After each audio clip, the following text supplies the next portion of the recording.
घर स्त्री सहित झगड़ा करी पुरी पलि आसिछंती जाजपुर विजय बाबू।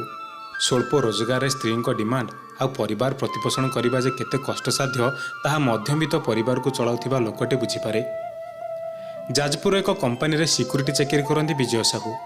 परिवार कहले विधवा माटीए, स्त्री आ गोटे 5 वर्षर पुओटीए। एमानक पेटरे दाना जोगाड़ करने को विजय बाबू जे केते कष्ट करने पड़े ताहा परिवार लोकंकु जणा नाही। मासुक 12,000 टंका दरमा पाती, ओटी कला 3,000 टंका, अर्थात मासुक सर्वमोट 15,000 टंका आय करती।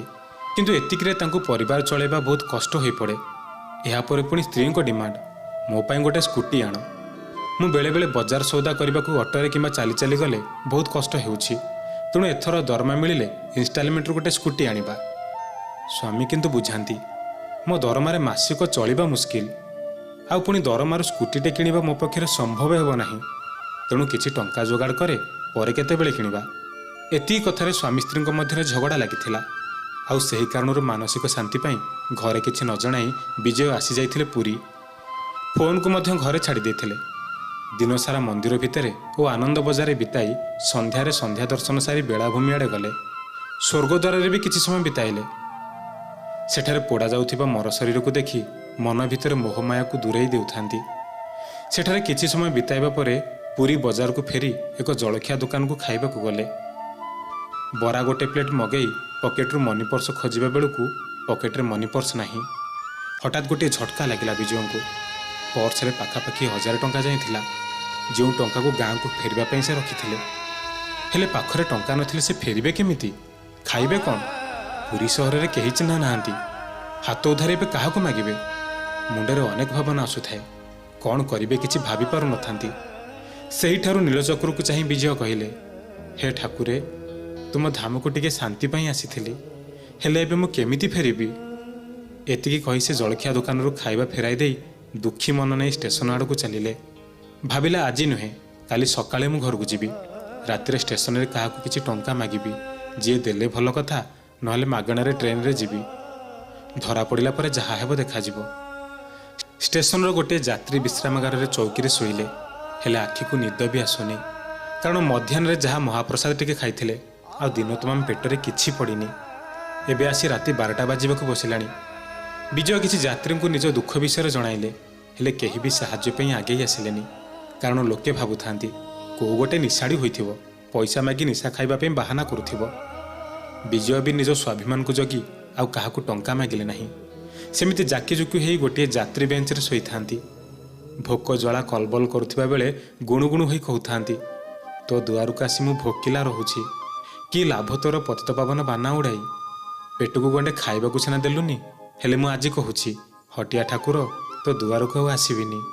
काली जेतेबेले घरे पहुँचीबी और घर लोक पचारे सेतेबेले मु सफा सफा कहीदेवी, तो क्षेत्र मु उपास फेरुछि, तेणिकी तो निंदा तू मुंडेइबु।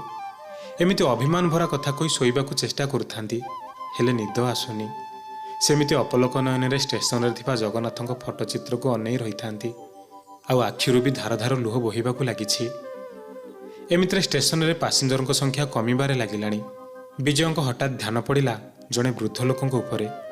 दूररू धीरे धीरे से चाली चाली निज आड़ को आसुछंती। देहरे छिंडा वस्त्र, कांधरू गोटे मैला कपड़ार मुणी, आ मुहटी कलावर्ण सांगकू मेंचाए दाढ़ी।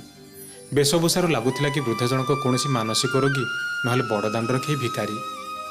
गोटे गोटे करी चाली चाली आसी विजयଙ୍କ निकट में पहुँचिले आ पचारिले, बापारे, तते बहुत समय धरी देखुथिली, तू क्या पैसा मागुथिलु किंतु कहीं देलेनी, तू कौन असुविधार पड़ीछु? विजय सांगे सांगे उत्तर देले, हाँ, मोर पर्स चोरी हो जाइछि, आ किछि खाइनी।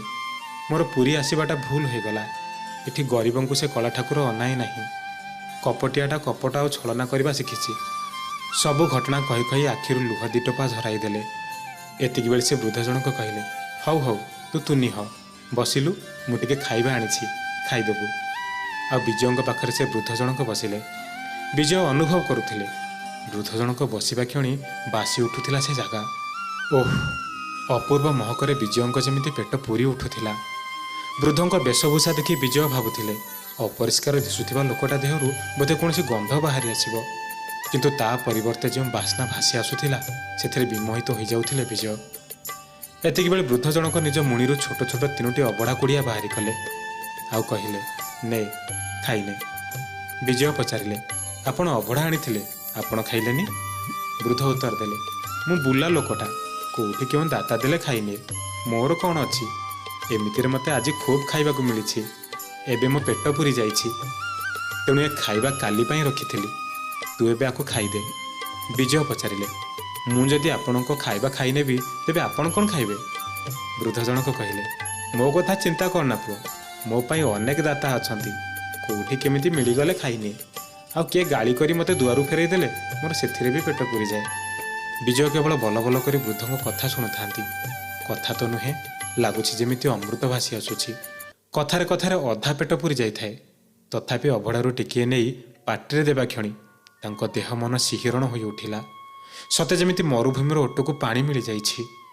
ବିଜୟ ଅନୁଭବ କରୁଥିଲେ ରାତି 2ଟା ହେବାକୁ ବସିଲାଣି, କିନ୍ତୁ ଏପର୍ଯ୍ୟନ୍ତ ବି ଅବଢ଼ା ଅନ୍ନ ଉଷୁମ ଥାଏ। ବିଜୟ ପଚାରିଲେ, ଆଜ୍ଞା, ଏତେବେଳେ ଯାଏଁ ଅବଢ଼ା ଅନ୍ନ କେମିତି ଗରମ ଅଛି? ବୃଦ୍ଧ ଜଣକ ଉତ୍ତର ଦେଲେ, ଏଇ ସନ୍ଧ୍ୟା ଭୋଗଟା ଜଣେ ଦାତା ଦେଇ ଯାଇଥିଲା, ତାକୁ ରଖିଦେଇଥିଲି ମୁଣିରେ, ତେଣୁ ଗରମ ଥିବ। ବିଜୟ କିଛି ଖାଇସାରିବା ପରେ ଅନୁଭବ କଲେ ପେଟ ତାଙ୍କର ପୁରିଲା ପୁରିଲା ଭଳି ଲାଗୁଥାଏ।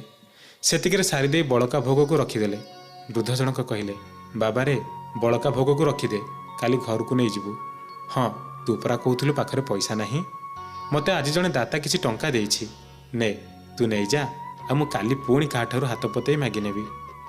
ଏତିକି କହି ମୁଣାରୁ କିଛି ଖୁଚୁରା ଟଙ୍କା ଅର୍ଥାତ୍ 10 ଟଙ୍କିଆ 20 ଟଙ୍କିଆ ନୋଟ ମେଞ୍ଚାଏ ବାହାରି କଲେ, ଆଉ ବିଜୟଙ୍କ ହାତକୁ ବଢ଼ାଇ ଦେଇ କହିଲେ, ନେ ୟାକୁ ରଖିଥା, କାଲି ସକାଳେ ଘରକୁ ପଳେଇବୁ।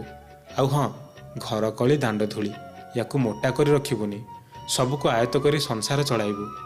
ଏତିକି କହି ବୃଦ୍ଧ ଜଣକ କହିଲେ, ହଉ ଏବେ ଆସୁଛି, ତୁ ଟିକେ ଶୋଇପଡ଼, ସକାଳ ହେଲେ ଟ୍ରେନ୍ ଧରି ଘରକୁ ଯିବୁ। ବିଜୟ ନାହିଁ ନାହିଁ କରୁଥିଲେ ବି ବୃଦ୍ଧ ଜଣକ ତାଙ୍କ ହାତରେ ଧରାଇ ଦେଇ ଚାଲିବାକୁ ଲାଗିଲେ। କିଛି ଟଙ୍କା ବି ତଳେ ପଡ଼ିଗଲା, ଯାହାକୁ ବିଜୟ ଉଠାଇ ଏକାଠି କରିବାକୁ ଲାଗିଲେ। ସବୁ ପଇସାକୁ ମିଶାଇ ଗଣିବା ବେଳକୁ ସେଥିରେ 450 ଟଙ୍କା ଥିଲା। ପଇସା ଗଣା ସରିବା ବେଳକୁ 10 ମିନିଟ୍ ଲାଗିସାରିଥାଏ। ଏତିକି ବେଳକୁ ବିଜୟ ମୁଣ୍ଡ ଉଠାଇ ଦେଖନ୍ତି ଆଖପାଖରେ ସେ ବୃଦ୍ଧ ଜଣକ ନଥିଲେ।